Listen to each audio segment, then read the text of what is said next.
People oftentimes write off small towns, but there's a small town every 10 miles, and like there's some great little restaurants and cafes. Yeah, we need to tell those stories and connect the dots. yeah, exactly.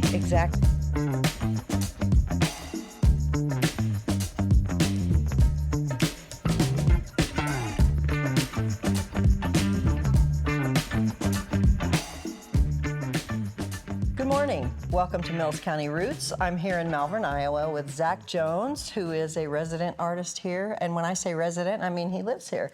And we're at the Art Church.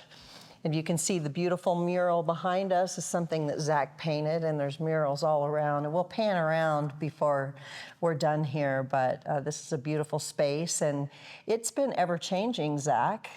Yeah, it started in 2011. The mural started in about 2014, so it's on a year or two, off a year or two. Yeah. The tulips behind us, that was during quarantine in 2020. Oh, wow. So had a live audience. That's, everyone was doing the live videos. Sure. So I started that. That wall was all blank, and so that's been a quick 6 years. Yeah, it went by fast, didn't it? Yeah. Like time stopped there for a year or two. Yeah. Then all of a sudden it was a couple years later. Things have gone faster since then, it seems like. So Zach, you got the church, and it was just like a blank canvas, right? Were the pews and everything still in here? There were a handful of pews. For me, I lived in Arizona for 11 years. I moved back with the intent of a live workspace. When I was in Arizona, I knew art was what I wanted to do. I trained with an artist originally from Mexico City, and got to the point where I kind of felt like I'd been in Arizona almost 12 years, and I just wanted a studio space. And down there, I didn't really have that. Yeah. So I moved back with that intent, and it took me a few years, but eventually the Historical Society was looking for what could this place be. And after seeing photos of the inside, it's like big open space, natural light. At the time, I'd been back for a few years, so I'd organized a few concerts and enjoy the live music. And I thought, man, this is it. Like, I can do live music, I can use it as a studio space, I can host shows out of it, and I can live here. So as an artist, that's like having it all in one place makes a big difference. Right. Well, that brings up the point that downstairs in the church, you set up living quarters, right? Yeah. It's beautiful, and I remember when you were first getting started here, you and your dad poured that concrete countertop down there. Yeah, there's a few of us. Yeah. Yep. We had a late night there and poured concrete, and it ended up being about 27. I don't know if they're 60-pound bags, 50 or 60-pound bags with rebar, and it was, it's not going anywhere. Right.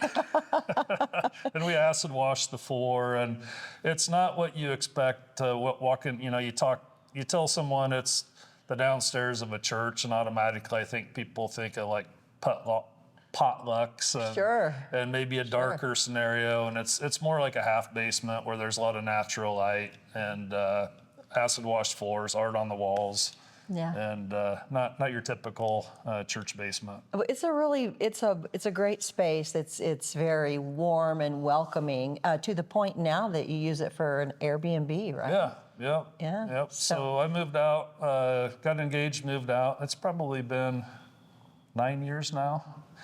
And it's been a pleasant surprise. I've got a cousin that lived in LA at the time. He hosted an Airbnb, and he's like, "Oh, Zach, you should do it. And I was a little more skeptic, and I like a lot of people in Malvern, Iowa, like, why would people come to Malvern? And to my surprise, the historical aspect mixed with the artist, it's been really, really popular. And that first year, once May hit, it was busy all through the summer, most weekends, and it's progressively gotten busier over time. Yeah, that's great. And people do come to Malvern. People come to Malvern for a lot of reasons. There are a couple of really great restaurants here if people are coming on a day trip, but on those overnight stays, there's graduations and weddings and different events going on. And the art community here, I've said in another podcast that Malvern has been like an art magnet, and it's been really cool because I think you were kind of the catalyst of a lot of artists converging right here in town. You had brought a lot of attention to artists and potters and painters and sculptors and musicians as well. So you've kind of been instrumental in which also kind of explains a lot. You get a lot of press. Yeah, I've been fortunate. When I told my friends in Arizona I was moving back to Iowa, like, why would you move to Iowa? And I was like, well, I think I can be a big fish in a small pond. Yeah. And it's against the grain. And I've always been a believer that, you know, if you believe in what you're doing, you know, where there's a will, you can find a way. And, you know, I've often thought back, like, how have I gotten to this point? Like, it was a lot of faith, you know. Right, there wasn't like a blueprint for doing it. And it's all somehow it's worked out. And art is not a foreign word now, which is great. Yeah. And yeah, hopefully that trend keeps growing as well. Yeah, so there's been a little bit of talk, Zach, about people having an innate talent for art inside of them. And some, you know, as kids grow up, maybe they get separated from that somehow, or they don't get the opportunity to develop that. So talk about how you knew you were drawn to art and what gave you the courage, the confidence, and the desire to pursue that. If I were to think back at like my earliest memory of art, it would be finger paint.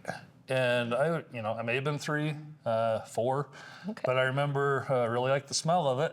So there's probably something there. That's probably like the smell of the paint. Yeah. We'll get those kids to like painting.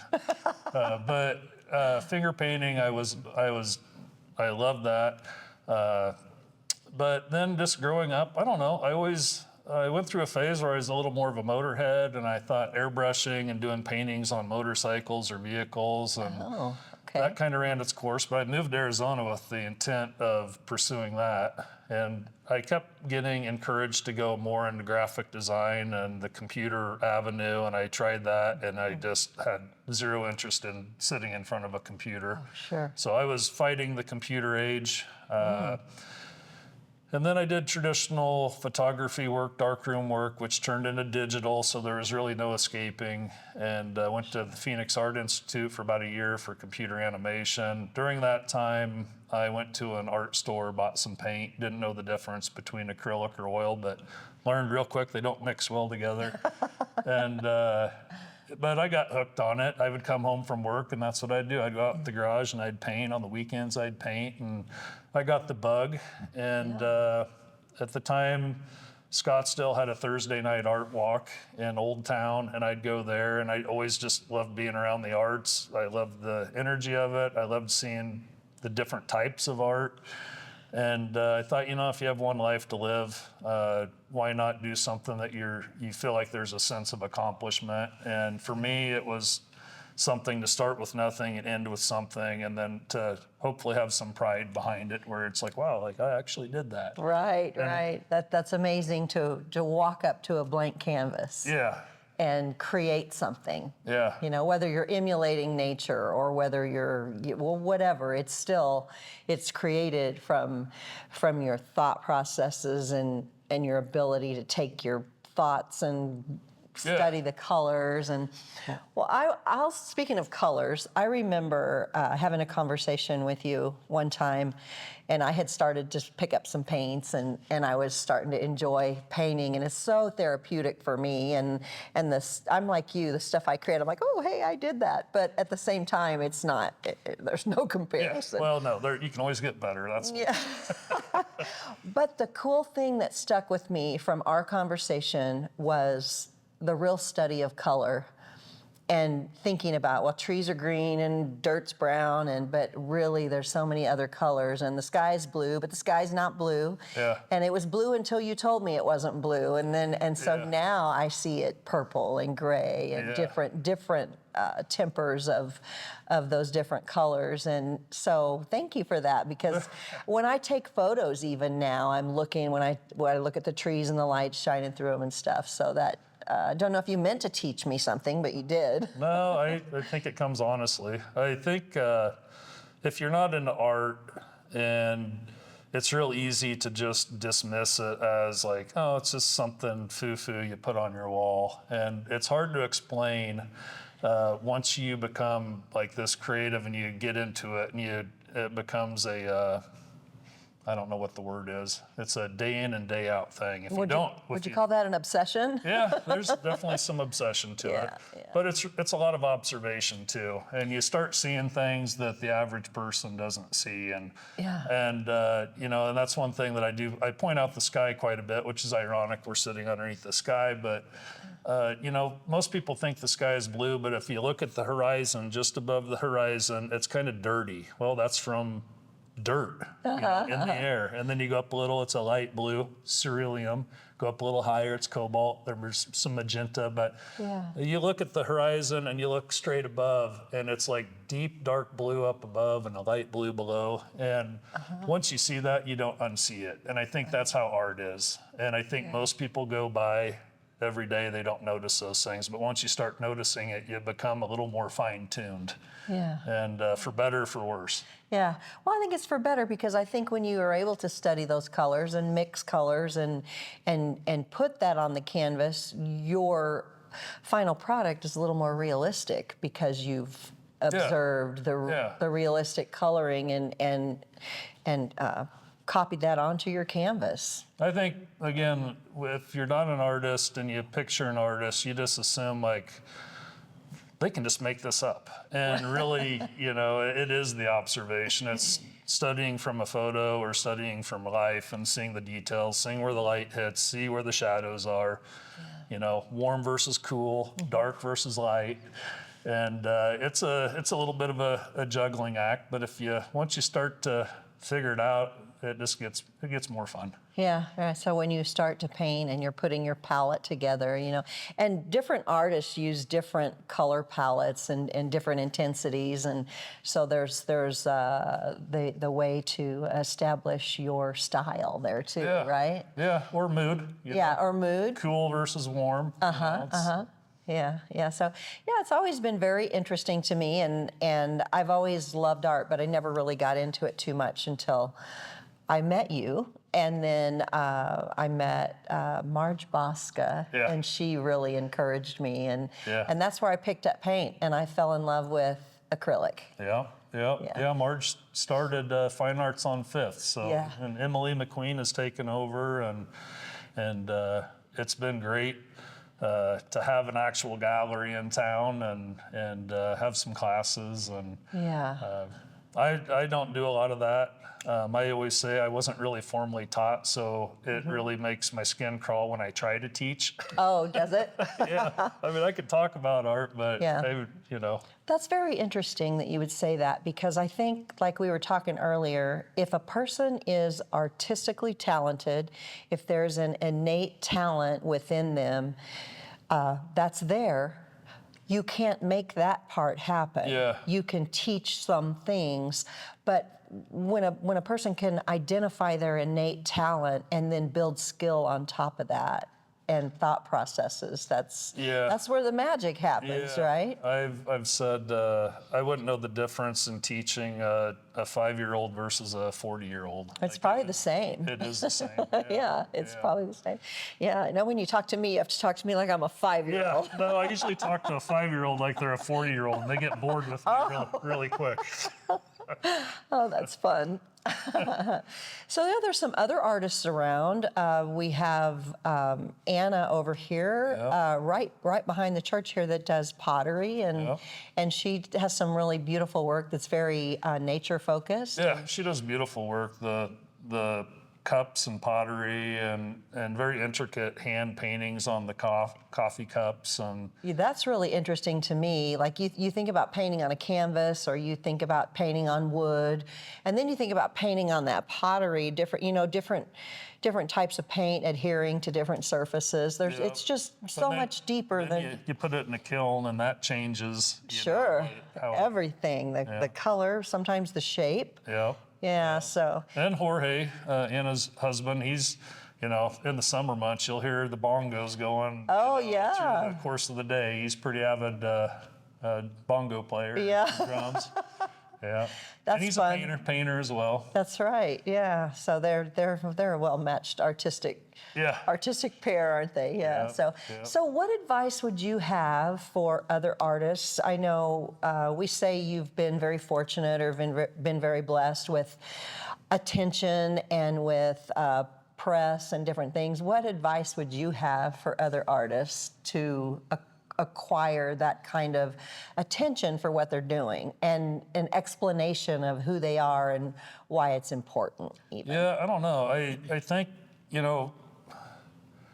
it's, I didn't know it. I was really naive when I moved back and just thought, like, when I moved away, I was 21 and I had certain relationships. And when I moved back, I thought I'd just pick up where I left off. And I almost felt a little bit foreign because I didn't do the typical 9-to-5 job, and I didn't eat the when you gonna get a real job. Oh yeah. And the best I can say is to use maybe some of that energy to I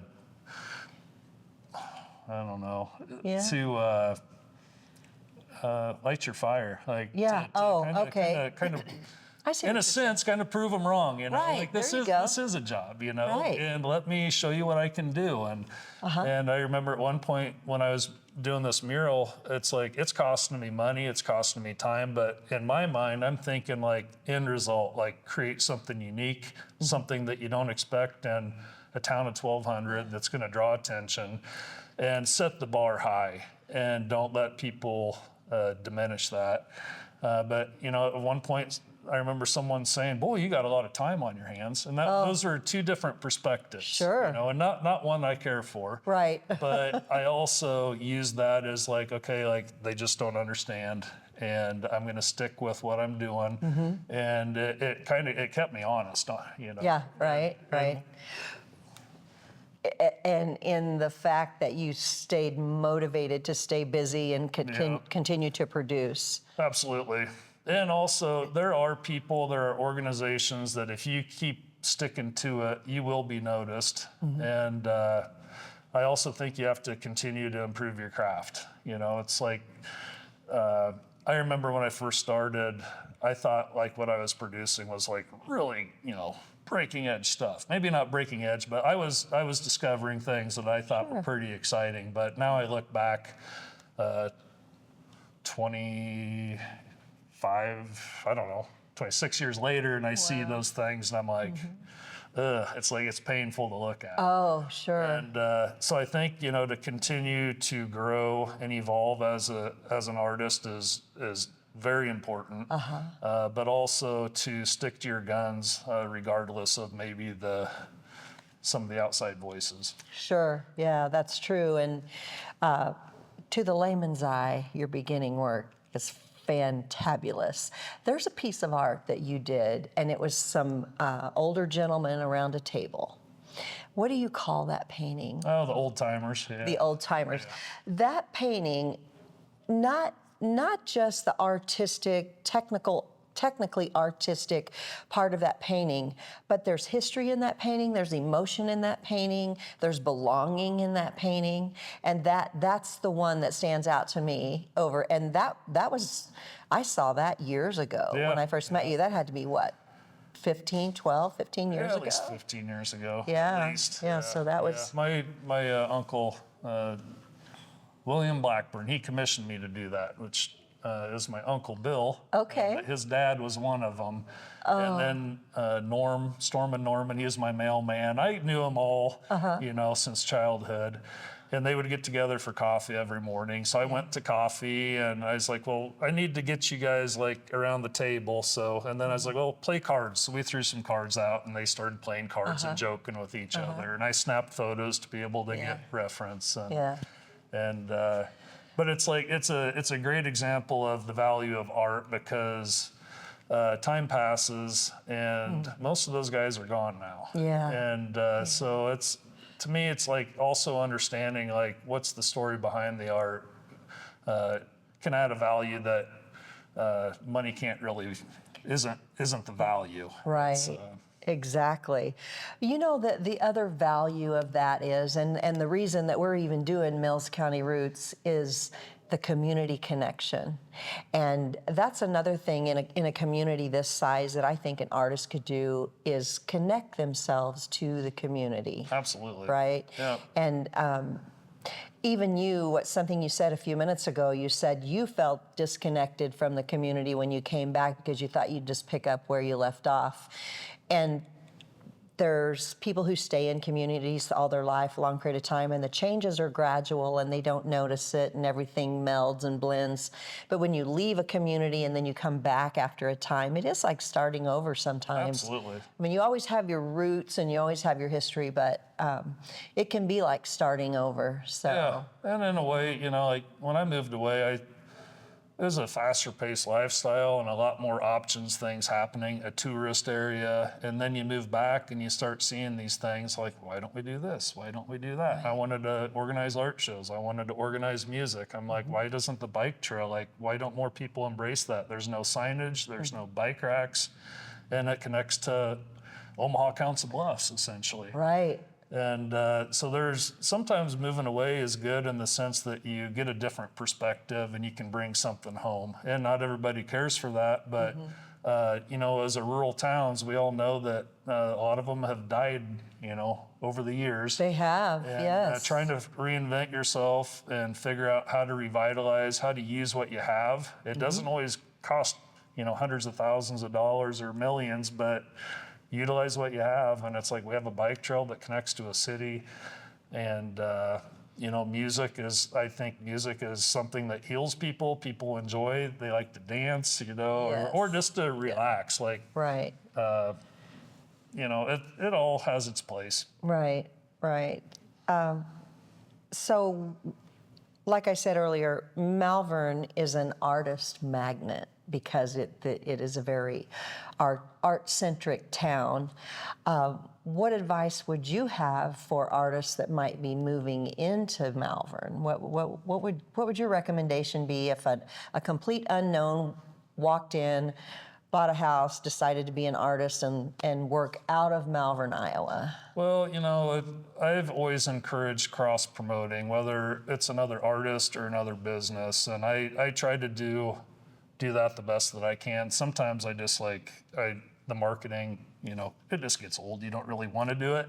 Yeah. But at the same time, like for me as an artist, I can get people to come to Malvern if they know they can go to the Salty Heifer or the Classic Cafe and have lunch, and then they come here and then go check out Fine Arts on Fifth. Right. Mary Sneed bought the old Methodist church, which is exactly one block to the north. She's been an artist, you know, most of her life. The whole downstairs is full of art. Oh, that's great. And she did last winter about this time, same weather, had pipes break, and so she's been doing some, you know, Yikes. yeah, fixing things. Yeah. But I think she's getting back to where she was, but definitely communicating with each other. And to me, it's a lot of times it all evolves around events and trying to attract people from outside communities. And then we have Omaha, and really Lincoln's not that far away. And I think a lot of times people think things are far-fetched, but it's like we see a lot more Nebraska plates here than we ever have. And I think marketing to the higher population areas, they love to come to a small town and experience a little slice of Mayberry. Right, And right. everything's walkable. You know, I have the Saturday concert series, June and July. This year goes to the first Saturday in August. But those are consecutive Saturdays. We have live music. You can walk into an establishment, get a drink, walk across the street. You can bring your own cooler, lawn chair. The bands are great. It's free. You know, we have a lot to offer for a town of 1,200. And then again, we're located in the middle of the 63-mile Wabash Trace Nature Trail. Right, it is a great location, and everything that's happening here. It's been very centric in that everything that's happening here draws people here, and the location also draws people here because we could be flyover. Yeah. But there's a reason to stop here. There's reasons to stop here. And speaking of art events, talk a little bit about the Southwest Iowa Art Tour. Yeah, I don't remember. I always get this wrong, but I would say this is maybe our 12th year. It's always the third weekend in September, and we have, I don't know, maybe 15 locations scattered throughout Southwest Iowa. We call them gathering places. Most of them have multiple artists, multiple medias in one location. And Becca Laughlin, she has helped us organize it for years, along with Golden Hills, RC&D.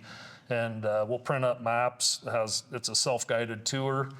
And you can drive to Southwest Iowa. Probably aren't going to hit them all in a weekend. But again, it's the third weekend in September. It's a 2-day event. We actually do, for some locations, a sneak peek on Friday. So it's Friday afternoon, Saturday, Sunday. Yeah, very nice. And there's a lot more art scattered around Southwest Iowa than people realize. Right, there are a lot of artists in Southwest Iowa, Yep. for sure.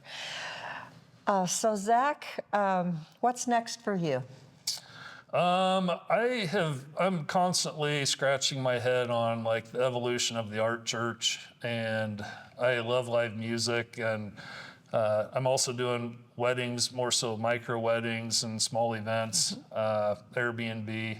But I've kind of, over years, what seems to be working is a spring and a fall singer-songwriters series. Oh, nice. So every spring in the month of April on Thursday nights, I'll do live music, singer-songwriters, and I've got a great lineup for this April. Nice. Starts at 7 o'clock, usually about a 2.5-hour show, $15 BYOB, which, bring your own beverage. Yeah. That includes beer, wine. Yeah, okay. But this place changes at nighttime with the paints that I've used and the LED lighting. And the acoustics in here are great. So it's They really, sure are. it's a hidden gem at this point. Yeah. People are starting to kind of catch on, but Yeah. I think it's going to become more and more popular. Yeah. So the music is definitely a big one. I do murals. I'm beginning to do more public murals. Yeah, talk a little bit about the murals you've done. I know you did one in Corning. And Yeah, my first one was in Oakland, Iowa. Okay. And last year, I guess it's probably been 2 years, Macedonia, I did one with the grandstands, baseball themed mural. Okay. And then last summer was Stanton. And it was based on their heritage, their Swedish heritage. I went to a St. Lucia program and photographed the kids in their traditional outfits. And then I blew them up on the side of a building, Yeah. doing a dance. And so, Oh, very it's nice, kind yeah. of cool to like actually use the actual people and what they were wearing, and it was Yeah. very, very well received. Yeah. And so I'd like to do more of that. I've thought about doing a mural trail, possibly down Highway 34 across the state. Still working out what the theme of that would be. Okay. But definitely the public art, more of a seasonal thing, at least in Iowa, and at this point. Have you ever thought about doing a series of paintings, outdoor paintings down the Wabash Trace? Oh, that'd be cool. Yeah. I have had ideas of Yeah. the Wabash Trace.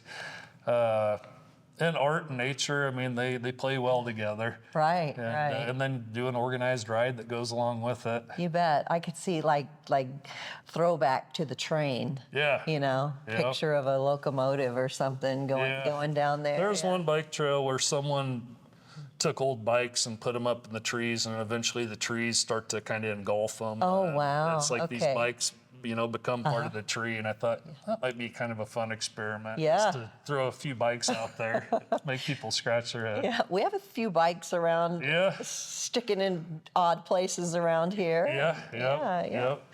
Yeah, and your uncle does the metal work, right? So Woody. Woody. Jones, There's some beautiful metal work around Malvern that he's done. So Yeah, he did about, I think he's got 5 metal sculpted trees, one at Heritage Park where the Malvern Concert Series is, has stainless steel leaves, and they're those really things are, pretty when the sun glimmers on them. and those things are a ton of work. Yeah, I bet. And they're big. Like the first one he did was, I think, 14 feet tall, and each one progressively grew. And I think the last one was out along Highway 34, and I believe it's 27 feet tall. It's beautiful, and I'm really curious how he got the color in those leaves. Yeah. That was a conversation. We both like color, and he pushed the color on it. Yeah. And it's nice that they got some electrical out there to be able to light it up at nighttime too. So did he anodize that, or how did? I don't believe so. No, I think it's more a water-based with clear coat, and he'll do heavy clear coats over them. That's really interesting. They're holding up good. Yeah, they are. I mean, looks like the day you put it up there. Yeah. So we appreciate all of the artwork in Malvern. It's really beautiful. Yeah, we've been fortunate to be able to utilize local talent, and I think that does make a big difference where you're not putting a call to artists out there for travel expenses and the cost that it takes to go to a different state or. Yeah, speaking of expenses, I wanted to go back. I had this thought a few minutes ago when we were talking. When you're talking about investing your time, investing your money in the paints and the brushes and everything you're doing, and like you said, you were committed to a high-level product. You want to put out the best that you can, and you're investing your time and you're investing your money, and there's no money coming in. It's not. I mean, it's not like you're getting a wage to paint or someone's paying for your paints. So that's the hard part about breaking into art. Yeah. I mean, there's plenty of them that either go in the trash or you spend days. I've had 40 hours into a painting that I paint over. Oh. And but it seems like every time I do that, I've made a middle note like, okay, paint over it. It'll be a better painting and it'll sell, and they do. Oh, well, that's great. But, that's great. I can also tell the person that bought it, like, oh yeah, like the other painting underneath that is that. But no, there's a lot of hidden expense in paintings and frames, which each painting has to have the right frame, and really frames are expensive. And then it might not fit the person's home, and so then you don't frame, and maybe they don't display as nice. But also, like when you do a show, you should have at least a dozen paintings, I think, to do a show. But 20's better. Well, you get ready to frame 20 paintings, and sure, you can spend $2,000-3,000 really easy, and those are on modest frames. Yeah. And brushes. I mean, brushes can go anywhere from $6 to $75. Paint, same thing. A cheap tube of paint is $30, and some colors, cadmiums, are double or more. Yeah. And so, if I go to the art store, which I've started doing more online, but you plan on spending $300, and it's $500 or more. Yeah. And you want to define cadmium for me? Oh, cadmium? Cadmium yellow, cadmium, it's, I don't know if it's a mineral or what. Okay. It's just a different consistency of paint, perhaps? Yeah, it's the type of pigment that it is. Okay. Oh, but cadmiums are always expensive. Yeah, okay. Cadmium red, cadmium yellow. Okay. And there's blues, and titanium and white. I use a lot of that. That's one of the cheaper ones. So and then, you need a computer and anymore, a phone takes as good of photos. But at one point, I had a $2,000 digital camera. Yeah. And now that thing just collects cobwebs. The iPhone does a better job than my $2,000. Isn't that amazing? Yeah. Just which is good. I can put it in my pocket. Yeah, exactly.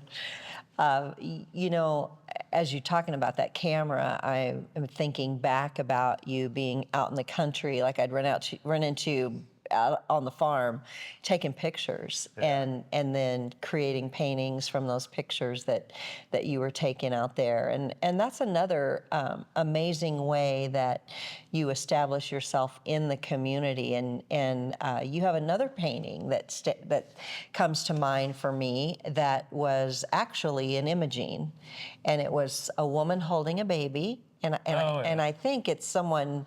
I think it's someone who lived there, and it was night, and there was a combine in the field. The most amazing thing to me about that picture was how realistic the light of the moon looked. Yeah. It was kind of a night, kind of a dusky picture, but to get the paint color to really look like the light of the moon against all the other colors that are there, and establish that scene, and when a person looks at it, it feels like, wow, that's nice. That's not easy to do. No, I mean, it's just part of being a genius. I mean, I'm kidding.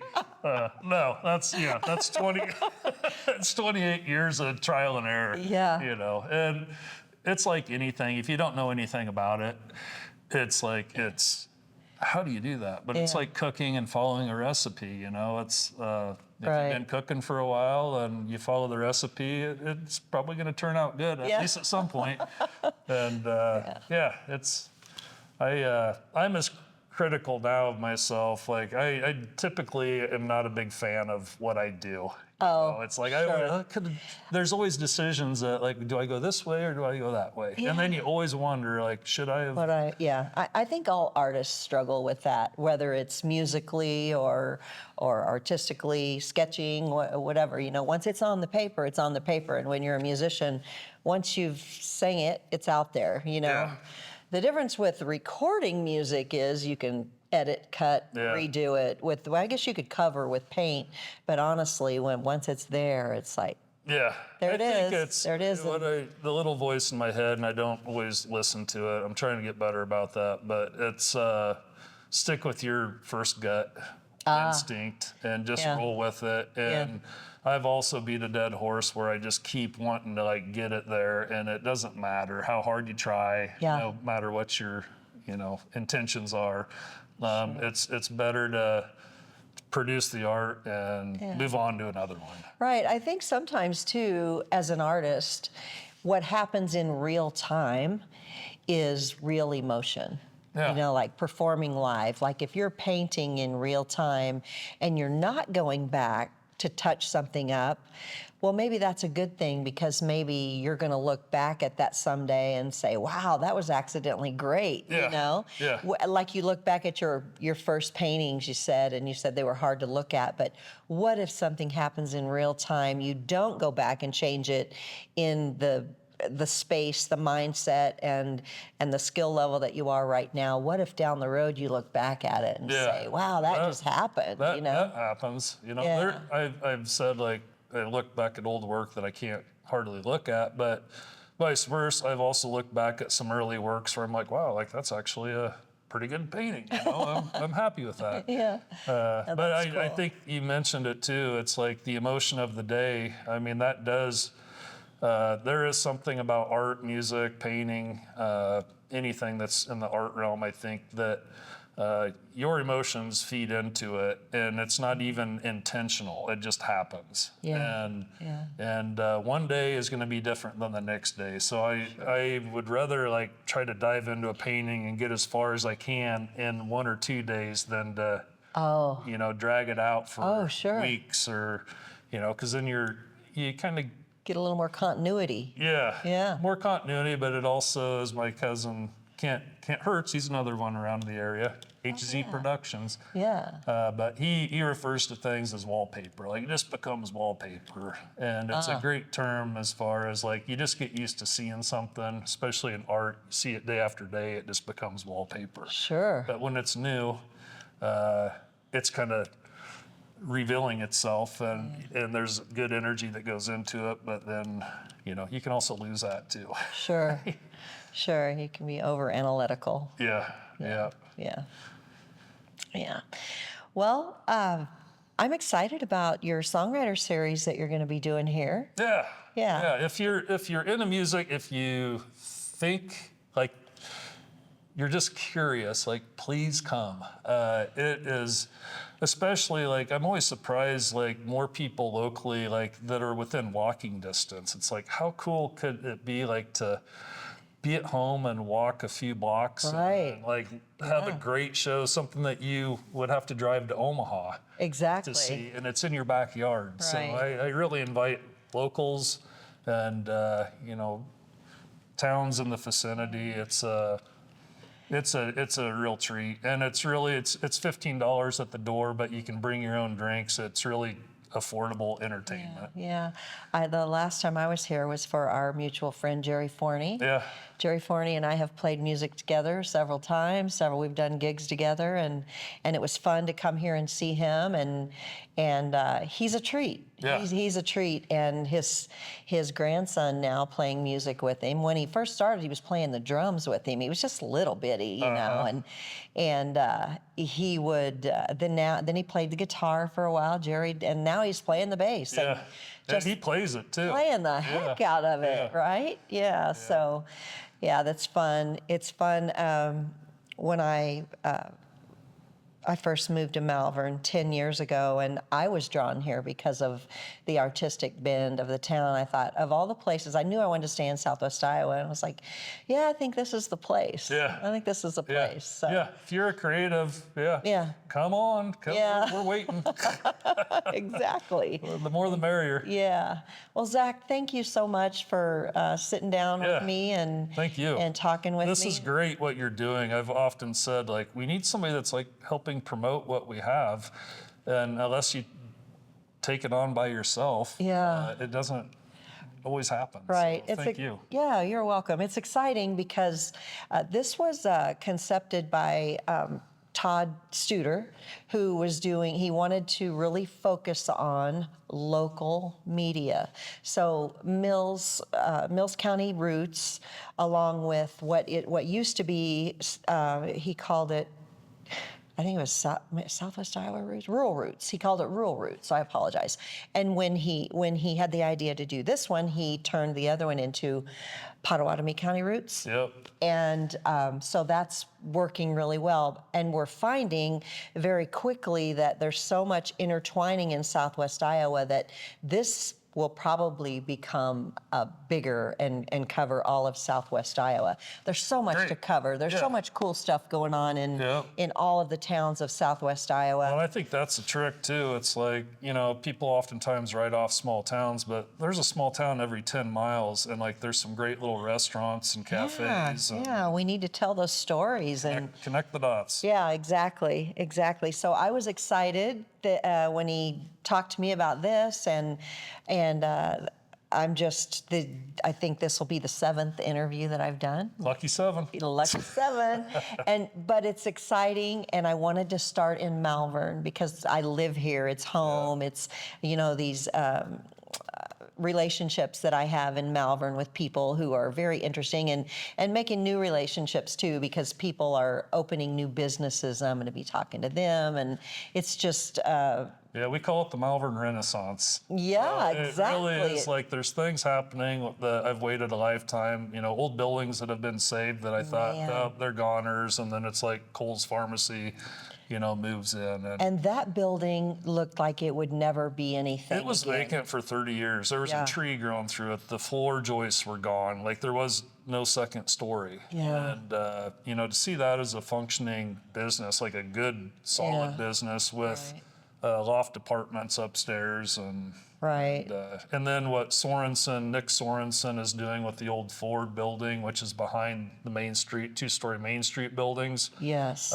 He's put, I believe, up to 9 apartments, some offices, retail, Wabash Coffee Company is in there I'm now, excited about bakery. Yeah, excited to go talk to Holly too. Yeah, so and then 321 Fitness, they took over some guy's storage, and it's like one thing has evolved into another. Hilltop coming to town, the vet. Yes. And sorry if I missed someone, but Yeah, no, we've been very fortunate. Right, right. And you know what, and I think some kudos goes to Jay Burdick at the bank too. Absolutely. He's very progressive thinking and willing to loan money for the greater good, the progression of the town, which has been great. Yep, For these many years. I know years ago the bank was known for only making agriculture loans, right? Yep, So he's really been instrumental in growing. You know, I wouldn't be here, Right? if it wasn't for